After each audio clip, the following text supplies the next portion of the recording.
Welcome to week 3 of Introduction to Ethics. So, yeah, we've been sort of bouncing around the text because I want to push a couple important things closer to the front of the course so that if you decide to write a paper on it, you'll be more acquainted with it. So, utilitarianism was one of those things. And sort of the biggest competitor to utilitarianism out there. Those are the big two, really. Deontology is the second one.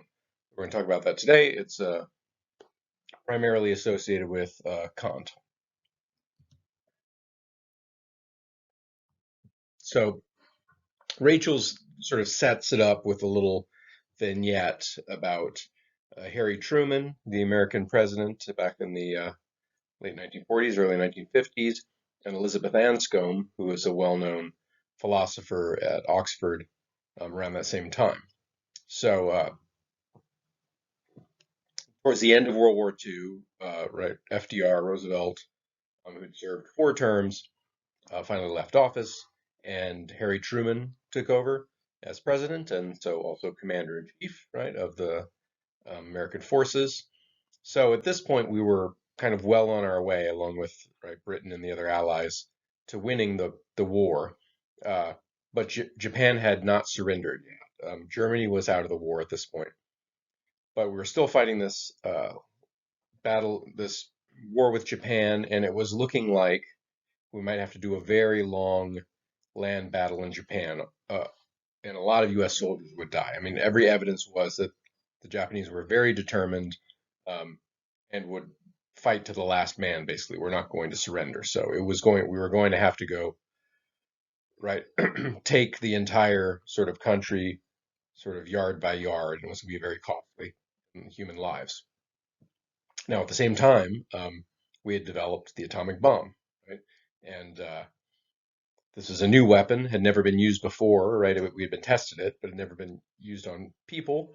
Um, and the thought was, if it were dropped on Japan, um, it's pretty spectacular, right? Pretty terrifying, and that sort of the shock and awe of it, and the sort of spectacular amount of destruction it would cause, would sort of convince the Japanese to surrender sooner and hopefully on net, right, actually save more lives, right? Then, if we end the war like a year earlier by killing a lot of people real fast, then it might overall, right, kill fewer people. Um, but the nature of the weapon is, right, that one bomb basically can destroy an entire city. Um, it can't sort of discriminate between soldiers and civilians, so it's going to kill almost everyone in the city, right? Destroy everyone's homes, kill children, destroy hospitals, right? It's not going to pick and choose about victims here. So we had this choice, right? And Truman ultimately was sort of the you know the person who made this decision. He decided to drop the bomb. He thought, all things considered, it's the best course, right? And from a utilitarian standpoint, you could see that argument, right? Now, Elizabeth Anscombe, one of the great philosophers of the 20th century, uh, also a pacifist and a devout Catholic. So the university where she worked, Oxford University, was going to right confer an honorary degree on Truman. We do this sometimes, right? You give somebody an honorary doctorate just for being famous or for some other contribution they've made. Um, so Oxford was planning to do this to Truman. Anscombe, objected to this and wrote a pamphlet explaining all of her objections, right, to honoring Truman in this way. She called Truman a murderer because, quote, for men to choose to kill the innocent as a means to their ends is always murder, right? So Truman did make this calculation. He knew that dropping the bomb would kill more civilians, right? It saved more lives total than the other course. Um, he made that choice, and he killed children that he maybe wouldn't have had to. Um, and she considers, of course, she's a philosopher, so she's aware of the utilitarian argument, right? Um, which would be, well, dropping the atomic bomb saved more lives, in the long run overall, right? And her response is, quote, "Come on now, if you had to choose between boiling one baby and letting some frightful disaster befall 1,000 people, or 1,000,000 people if 1,000 is not enough, what would you do?" Right? So the question is, this is the utilitarian calculus. We set it up with these trolley problems. Would you pull the lever, kill one person to save five? And some people say, yeah, sure. But like ultimately what Truman did, right? Some kids got essentially boiled alive, right? Um, would you do that, right? Would you drop a baby into a boiling pot of water if it meant it would save 1,000 people? If it meant it would save 1,000,000 people? She thinks you wouldn't, right? She thinks that the very idea would be sort of repulsive to you. You would recoil from it. And more generally, her point is, look, there are things you just cannot do, right? That you just should not do, um, no matter how great the benefit.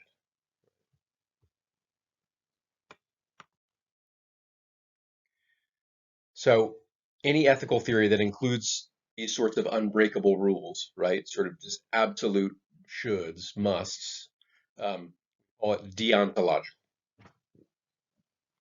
So, you know, we I think we're all familiar with this sort of morality if any of us grew up religious, right? There are certain sort of unbreakable moral rules, and certainly for most of us, right, when we grew up, our parents didn't teach us, well, every time you do an action, right, consider how many people will be harmed and how many people will be hurt. No, they teach you things like don't lie ever, right? Don't hurt people. So I think we're all familiar with deontology, right? But we maybe haven't thought through, what would be an argument for that kind of moral theory, right? We have now seen some arguments for utilitarianism and some objections. So um, how might you justify deontology, right? Well, one way that many maybe of you were taught growing up, right, was that God says so, right? God commands it. Um, we'll talk about sort of religion-based morality in weeks, uh, but for now, I mean, obviously, that sort of argument might convince some people, but for those people who don't necessarily believe in God, it's not going to convince them. So, is there a more general argument for deontology that we could use? And Kant offers, and Kant is a philosopher, we're talking like 1700s again, right? He proposed a deontological ethical theory that's entirely based on reason, right? He will present a sort of argument for deontology, right, that says any rational being will have to accept this sort of ethical approach, this sort of ethical theory. And the upshot of his theory is going to be that, yeah, um, lying is wrong, period, right? Even when it saves lives, right? Killing is always wrong, even if it saves lives, and so on. So, in the context of utilitarianism and all the flexibility, right? Going back to this, maybe more familiar view may now feel a little extreme, right? Like, what about all the exceptions, right? Surely sometimes it's okay to lie if, it's for a greater good, white lies and so on. Um, well, let's first look at his argument, right, before we.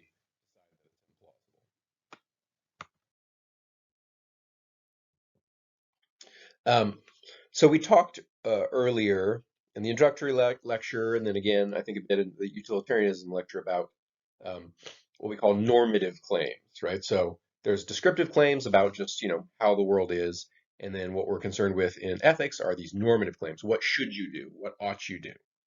And some of them are merely practical, right? We explored one of them was, hey, if you want to get to school quickly, right, take Genesee.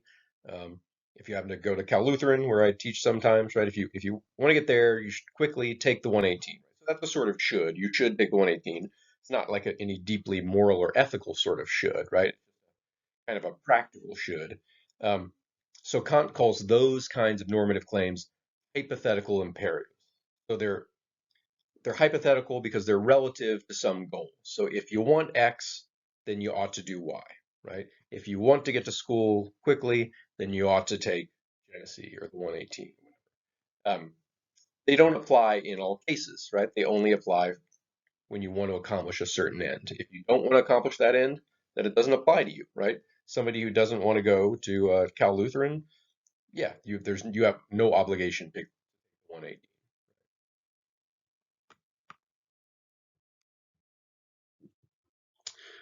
But there are other sorts of imperative statements besides hypothetical, and those are categorical imperatives. So these are normative statements that have a moral import because they're totally general. They don't have this like, if you want that, then you get that. They just say, do this, right? You should do this, you should not do that, period, right? Um, do not lie, period. Not if you want to get to heaven, do not lie, just do not lie, right? Do not steal. So it's not even like if you want to be a good person, then you ought to do this, right? It applies to you even if you don't want to be moral, right? You still should not lie, whether or not you want to impress me or Kant or whatever. Um, that's why we can put you in jail for murder, right? Even if you say, "Oh no, you didn't understand. I don't care about being a good person." Like, well, okay, the rules still apply, right? You still go to jail. Okay. Um, so with these hypothetical imperatives, right? These, if you want this, then do this, then you ought to do that. Those follow from laws of reason. Those are sort of rational rules, right? Given certain desires, it's assumed that it's rational to try to satisfy them, and so it makes sense to follow the rule that will sort of most effectively get you the result you want, right? That is all sort of what a reasonable person would do. But the question is, what is the sort of justification for categorical imperatives? These just totally general do not lie. There are rational basis for those. Um, Again, it's not depending on some sort of practical goal or desire you have, right? So it's a little bit different. But Kant wants to say yes. Um, First of all, there is a totally general categorical imperative from which you can derive all the other more specific moral rules, like don't lie and don't steal, right? And that categorical imperative, we will see, um, derives purely from reason. Okay, so what is the categorical imperative? He offers it in several different versions, right? So here's the first version. This sentence will not make sense to you at first, right? But we'll explain what it means. Uh, so categorical imperative version one, act only according to that maxim by which you can at the same time will that it should be a universal law. Okay, what does that mean? Okay, so saying you're wanting to act, right? So it says you're about to do something, you're about to perform some action, and then it gives you a condition on what you should do. What is the condition? It says you stop and you ask yourself, if I did this, sort of what rule would I be following if I did this thing? Okay. And then you ask yourself, okay, if that's the rule I'm following, would I want everyone to follow that rule all the time? And if you can answer yes to that last question, then it's morally right to do the thing. If you can't say yes to that question, then it's not morally right to do the thing. This is still sort of general, right? But this is the procedure. I'm going to do something. What rule sort of am I following in doing this? And then would I want everyone to follow that rule? So here's sort of one of Kant's examples. So suppose you need some money, right? And you ask your friend for a loan, but you know you can't pay it back, right? So should you make a promise to your friend that you know you can't keep and you won't keep, right? You borrow the money, say, okay, yeah, I'll pay back that. What is that? 600 bucks. Um, and you know you're never going to be able to pay it back, right? Well, ask yourself, what rule would I be following if I did this, right? If I took this money, promised to pay it back, even though I know I couldn't.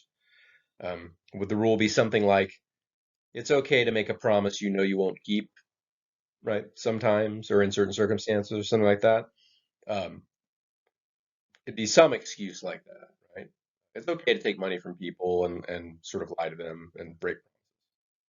Okay, so now ask yourself, would you want everyone to follow that rule all the time? Um, there's really no way you can say yes to that here because if everyone broke promises all the time, right, and always had, do you think your friend's going to give you that loan? No, right? He'll know that promises don't mean anything, right? Because everyone breaks them all the time, and so um, he's not going to give you his money. He knows he'll never get it back. In fact, right? Everyone follow the rule: break promises whenever you feel like it. There would not even be such a thing as promising anymore, right? The entire practice of promising would sort of collapse into incoherence because promises would never kept. They're not worth anything. So um, there's a sort of incoherence, right? Or maybe a contradiction, right? Some kind of irrationality in acting according to a maxim that you can't everyone to act by, right? So in a sense, and it's a little tricky, and there's a lot of sort of philosophical ink spilled over precisely what the incoherence or the contradiction is here. But I think from a, you know, more generally, you can see, yeah, if everybody broke promises, then people wouldn't promise anymore. It's sort of a self out, right? So there's something wrong, something irrational in that, right? And that's what Kant is trying to say is that if you um, to act immorally is to act irrationally, right? Act in a way that you know couldn't be sort of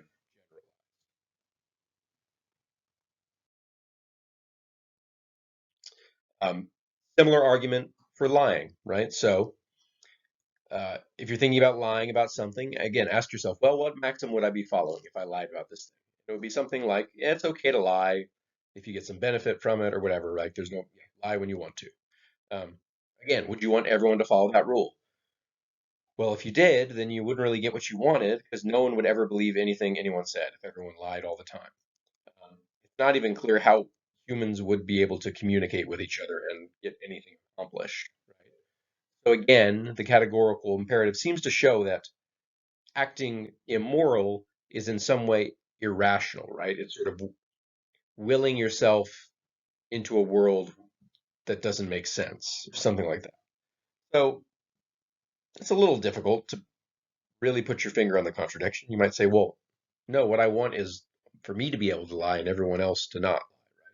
Why um, why do I have to assume that everyone would act in the same way as I'm acting, right, in order to be moral? It's something about, I mean, again, these are deep questions that people argue over all the time. I think it has something to do with the nature of rationality, right? So the rules of logic are totally general, the rules of reason are totally general, right? We've talked about in this class that the way we're going to treat morality is not an anything goes thing or just whatever I feel like thing.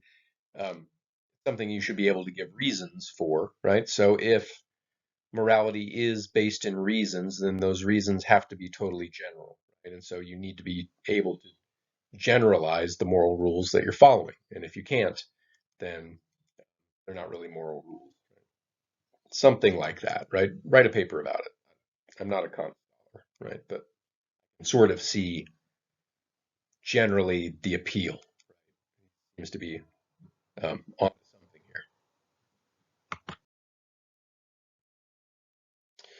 here. Okay, so like the problem with Kant's approach, or what makes it feel a little bit difficult to swallow, is that um, he's essentially saying you can never lie, right? It's always immoral, right? Because it's always sort of um, going to right to lie is sort of somehow irrational.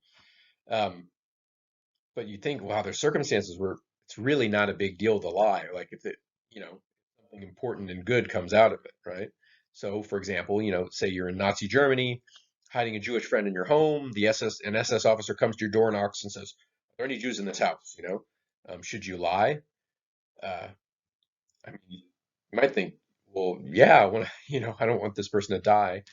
Um, but Kant would have to say no, it seems, right? Um, you'd consult the categorical imperative, ask yourself, well, you know, can I rationally make lying a universal practice? And it would turn out no, right? And so even if it would be of great benefit in this particular case, no, you shouldn't do it. Um, now, Anscombe herself, right, who studied this stuff, has pointed out a little ambiguity in Kant, which is how do we really know which maxim you're following at any moment, right? Um, and even in these examples, we've kind of formulated them ways, right? It's okay to break a promise if it makes you some money. It's okay to break a promise if you don't feel like it, or whatever, right? So, you know, is the maxim you're following in that situation with the SS officer lie whenever it's convenient? Or it maybe the maxim is something a little better, like lie when it would save an innocent life, right? Um, could we make that maxim universal, right? Could we have everyone follow the maxim, it's okay to lie when it would save an innocent life? Um, Maybe, right? Maybe that wouldn't undermine, right, the whole all of communication and everything, right? If we're for the most part telling the truth, except when we can save lives with it, right? Well, I mean, Anscombe brings that up, but I mean, Kant doesn't think so. It seems the best. He considered similar sorts of objections. Obviously, Nazis didn't exist yet in Kant's time, right? But we'll just continue with that example, even though Kant would use a different example. So Kant has something to say about this sort of response. Um, and he says, look, you still shouldn't lie, right? Because you just don't know what's going to happen. You don't actually know the consequences, right? So maybe the SS officer would believe you and just leave and you'd save a life. But maybe not, right? Maybe they would not believe you, come out and kill the person anyways, and then you've done a wrong in lying, and also the person gets killed anyways, so you don't get any, there's no benefit for the lie. Or maybe it's even worse, right? Unbeknownst to you, your friend slipped out the back, right? And if you lie and say, nope, no Jews here, the SS believes you and leaves, and then they end up catching the person as they slipped out the back. Whereas if you told the truth and they come in through the door, right, then they wouldn't have found him. They would have gotten away. So, point being, you never really know the consequences of your actions. So you just consequences based morality is a dead end, right? You just cannot predict the consequences. Um, a similar objection could be offered against Truman's dropping the A bomb, right? So maybe it would end the war more quickly, right? That was sort of the calculation he made, um, but maybe not, right? What if it turns out that he kills a tons of civilians and the Japanese are still not frightened and surrendering, and you still have to wage that lengthy land war, so you end up more people dying, right? Um, what do you think, right? Is it really true that you can never predict the consequences with any sort of reliability? Um, I think not, right? I think in a lot of cases we can make reasonable predictions, right, about consequences. Um, yeah, we're not going to be 100% right, but we can be right sometimes more often than not. So um, it's not clear that this response is it's thought provoking, but maybe not conclusive.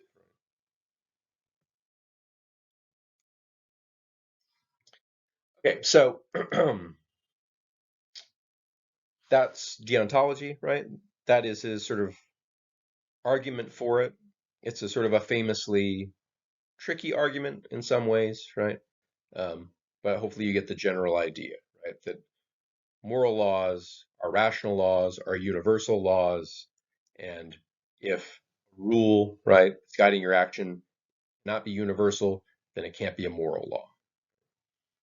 Okay, so supposing we buy that, there's still going to be other potential problems for deontology. For example, um, what if our moral imperatives conflict, right?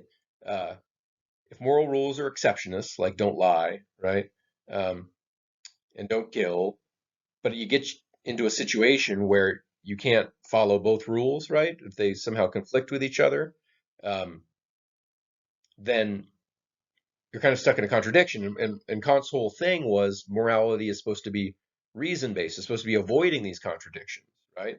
Um, so if you get in a situation where right, you either have to lie or kill, right, and you can't sort of avoid both, um, then it seems like morality has contradicted itself. And we thought the whole point was that morality doesn't contradict itself. It's the only way you cannot contradict yourself, right? Um, so what about that? Well, Peter Geach, who is Elizabeth Anscombe's husband, another philosopher, um, considered this sort of problem and sort of just said, yeah, I mean, in principle, it's possible, but God's going to make sure that no one ever gets in that such situation. Seems like a little bit of a cop out because also, frankly, it seems like obvious that empirically such situations have happened, right? So, for example, right, back to World War II, right? So with our Nazi example, um, right, when they're at your door, that situation could be described as sort of a conflict between two moral imperatives, one being don't lie, and the other being don't facilitate the murder of innocent people, right? If you tell the truth, you're facilitating the murder of innocent people, right? And if you want to avoid facilitating the murder of innocent people, you're going to need to lie. So you can't do both, right? You can't follow both imperatives. So probably people were in that position in Nazi Germany. In fact, it seems like it is documented that there were certain like Dutch fishermen who were attempting to smuggle Jews out of the country in boats, right? And they would definitely be checked, right, by SS officers, and they would have to try to just.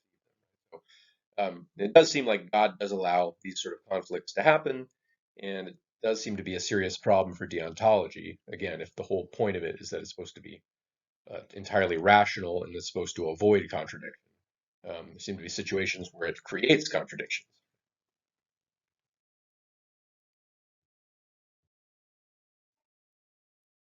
Okay, so hey, there's going to be problems for any of our theories of morality, right? And sometimes serious problems. Um, and people are working on it. It's still active, area of research. Um, so definitely, there's lots of areas that you could sort of pick on Kant and maybe try to defend Kant. But I think it's undeniable that Kant's account captures something important about the way we think about morality, right? You want to claim that something is moral or immoral, and if you want to tell people you ought to do this, you ought not to do this, um, you should be able to back that up with reasons, right? You cannot just command people, right? No one should be expected to just believe you, right? Um, and this is the essence of rationality, right? Offering conclusions that are backed by reasons. And the nature of reasons is that they need to be general, right? True, convincing to everyone, right? Everyone can accept them. That's just the nature of rationality, the nature of reasons, um, right? The axioms of mathematics, for example, they're true all the time for everybody, right? Not just for me when I feel like it, right? So Kant's saying, yeah, morality is sort of at that same level of generality as like mathematics. So sort of the essence, even if there's problems, right? Um, essence is the totally plausible idea that you can't just pick and choose your morality based on what's convenient or what gives a certain outcome, right? Of certain consequences. Um, you're a rational being, and your actions need to be based on very universal.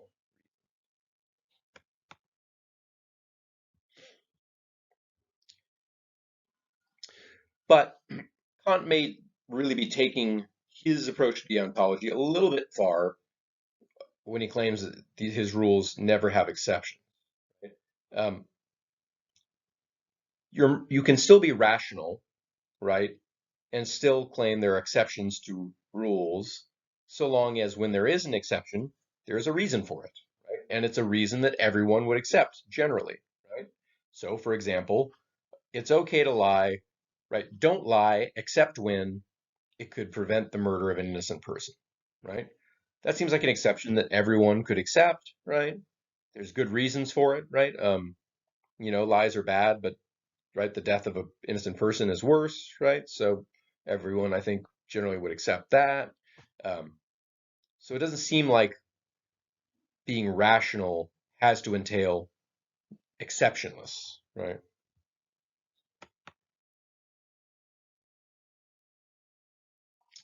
So another thing that Kant is trying to capture uh, in his deontology, which leads to a sort of a different formulation of the categorical imperative, which in some sense he thinks is in some way equivalent to the first formulation, um, is a respect for persons, right? So Kant places a high value on humans. He thinks each person is irreplaceable, special, right?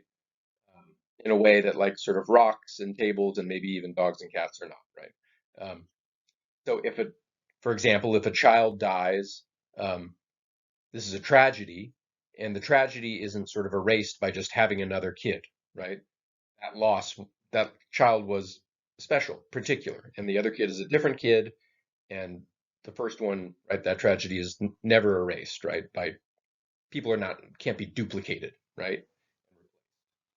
Um, and for him, no other objects or even any other animals have this sort of value, right? And why is this, right? What is so special about humans for Kant? Well, one thing, people have desires, right? Um, which means that the things in the world that would satisfy those desires have a value for people, right? So in a sense, the value, the fact that things are valuable in the world is thanks to, right? It is our desiring things that makes things in the world valuable. If there were no humans, right, and there were just atoms spinning in the void and rocks and trees, um, those would not have any intrinsic value, right, without humans. According to Kant says, our wanting things makes them valuable. So we bring value into the world, right? And again, these normative statements, you ought to, these are value judgments, right? Whereas the descriptive stuff you learn in science is not value judgments, right? It's just descriptions of the world. So the normative and values all seem to come together in context they come from humans. Another special thing about humans for Kant, people have free will, right? We can make choices based on reasons, right?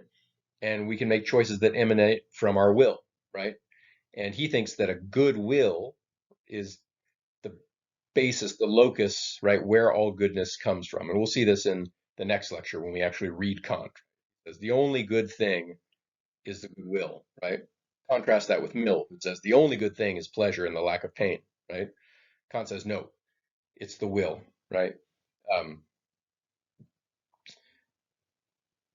so ultimately, these sort of two factors combined um, lead Kant to think that morality exists only because people exist, that humans introduce the moral dimension into the world by being these free, rational beings who value things and can make reasoned choices that reflect those values.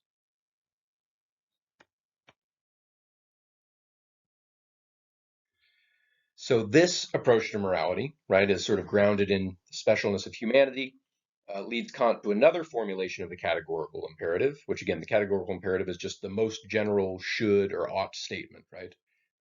What should you do in the most general sense? And that formulation is this: act so that you treat humanity, whether in your own person or in that of another, always as an end and never as a means only, right? Um, he thinks this is basically equivalent to the other version, will entail the same moral rules. Um, so what does it mean? What does it mean to, right, treat people always as an end and never as a means? Well, let's go back to the same example, right, where you ask to borrow money from your friend, knowing that you won't ever be able to pay it back, promising to pay it back, knowing you can't, right? Well, in this example, you're using a friend as a means to solve your money problem, right? Um, you're not treating your friend as an end in himself. If you're treating him as an end in himself, you would treat him as he would like to be treated, which is with respect and honesty, right? And not to be tricked into giving away money, right? Um, so if you're treating him as an end in himself, you would tell him the truth and then let him decide if he wants to give you the money, right? You would treat him as an autonomous being, not try to trick him and uh, rob him of his autonomy. Right?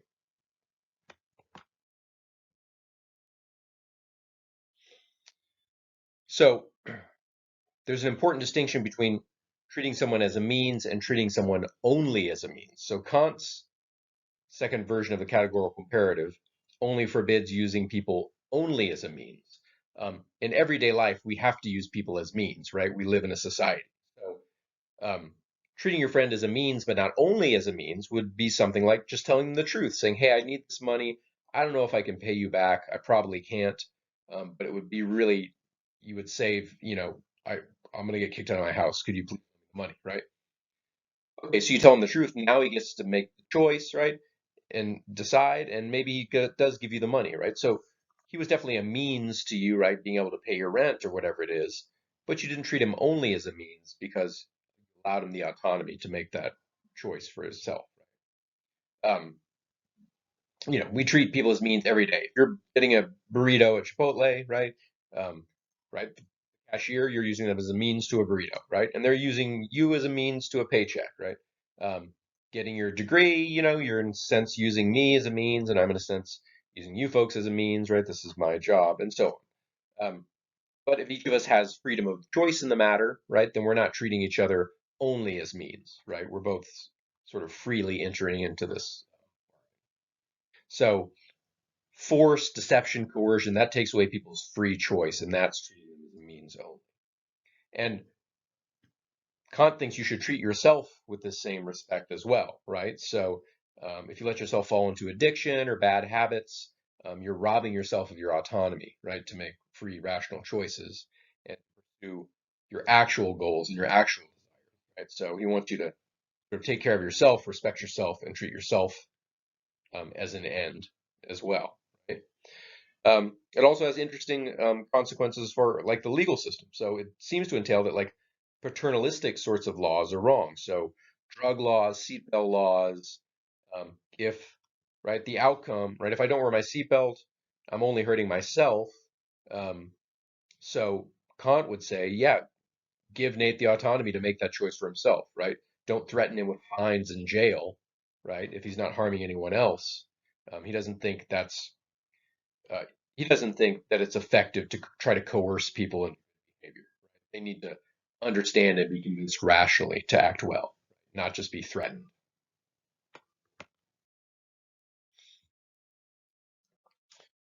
Um, so we can see now that we've seen sort of utilitarianism on the one hand, deontology on the other hand. I think both of which capture like important parts of sort of our intuitions about morality. Um, they entail very different approaches to justice, right? And how a wrongdoing, what should happen when someone does wrong. Um, Jeremy Bentham, who was one of the utilitarians along with Mill, he claimed that, yeah, punishment is just more evil, right? It's just more pain, um, right? It's just the infliction of suffering. So if someone does wrong, if someone kills, um, just putting them in jail automatically is just more suffering. It doesn't help. It's not morally good, right? It has no intrinsic value on its own. So the only reason ever to put someone in jail when they've done something bad is if it's going to prevent more pain in the future, right, or cause more pleasure, right? So if it means it will prevent that person from harming more people in the future, right, or if it gives certain people pleasure with the relief of knowing that that person is locked up, um, then maybe you can justify it. But it's not automatic, right? There's no automatic sentence that accords with a given harm, right?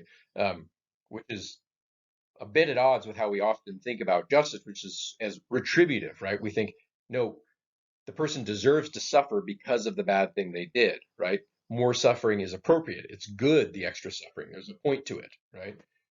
The eye for an eye, traditional thing, but it persists to this day.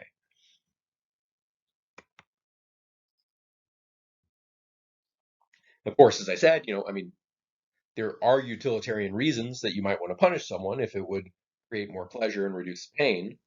Um, as we said, the punishment itself causes pain to the criminal, but it will cause some pleasure to the victim of the crime just to see them punished, right? That's pleasure. It counts, even if it's sort of like, I don't know, like a not a nice form of pleasure, right? To sort of to get joy out of someone else's suffering, but pleasure is pleasure for the utilitarian, right?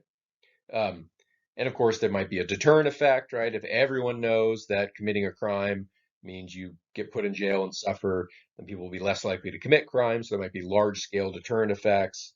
Again, it's an empirical question whether that's the case. It seems like often they're not, deterrent effects aren't as effective as we tend to think they are.